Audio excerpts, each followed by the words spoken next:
Well, Happy New Year, everyone. I never think it's too late to wish peeps a Happy New Year, especially if you haven't seen them. So it's March, and I'm back on my bullshit.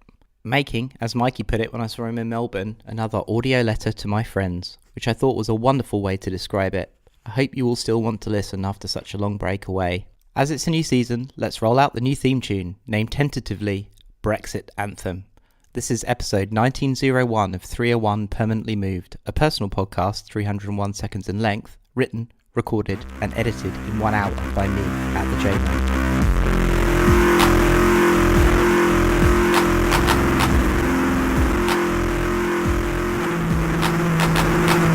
But Jay, I hear you shout, you're starting this while Mercury is in retrograde. I am technically not starting something new, but rather reviving a previous endeavour, so I proceed with abandon. For those that would like to know, the trip was amazing, thanks. Singapore, at Marina Bay Sands. We watched the sunset from the infinity pool 57 stories up, backdropped by a city built by contemporary global capital, the cloud forest and the hawker markets. We saw Hana Haja for coffee, and the Future World exhibition at the Singapore Art Science Museum is incredible.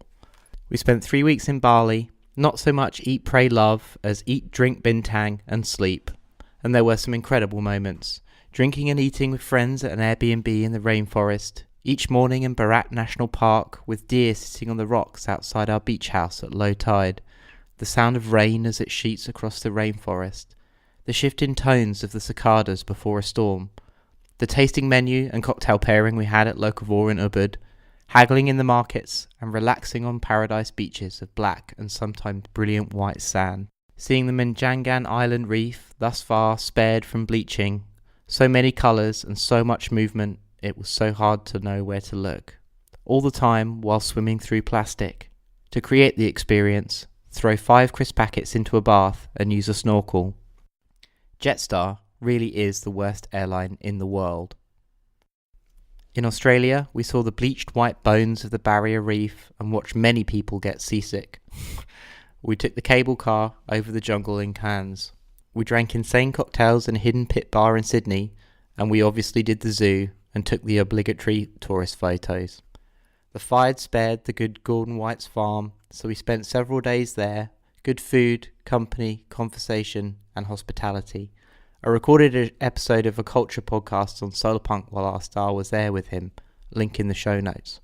We spent our last day in Tasmania at Mona, the Museum of Old and New Art, a museum carved from rock by a gambler. The huge James Turrell installations are also incredible.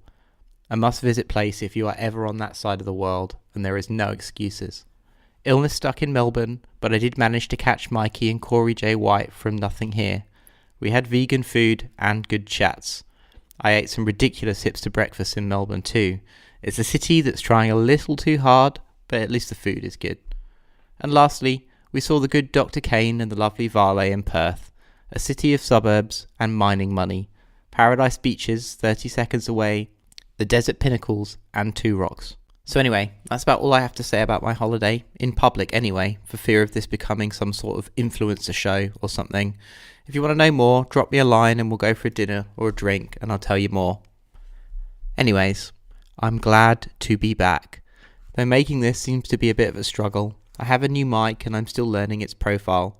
I don't think it will take long to get back to the soaring heights of last year's quality, but it does suddenly strike me as very unnatural to be speaking into a microphone in an empty room, and I've been struggling, and you can probably hear that. There's a lot to get done this year, and there's no time to be self-critical. 1,000 miles an hour club or bust, no other options. There are so many converging futures that it is our job to surf the chaos and pay attention.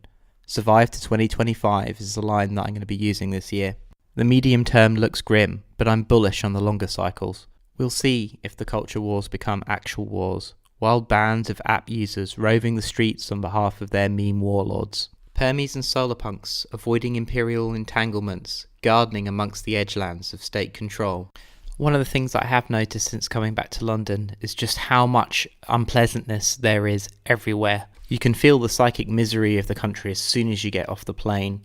It's quite remarkable, really, and I might have more to say on it in a coming episode in a couple of weeks. This is Permanently Moved, a podcast 301 seconds in length, written, edited and recorded in 1 hour by me at the JMO.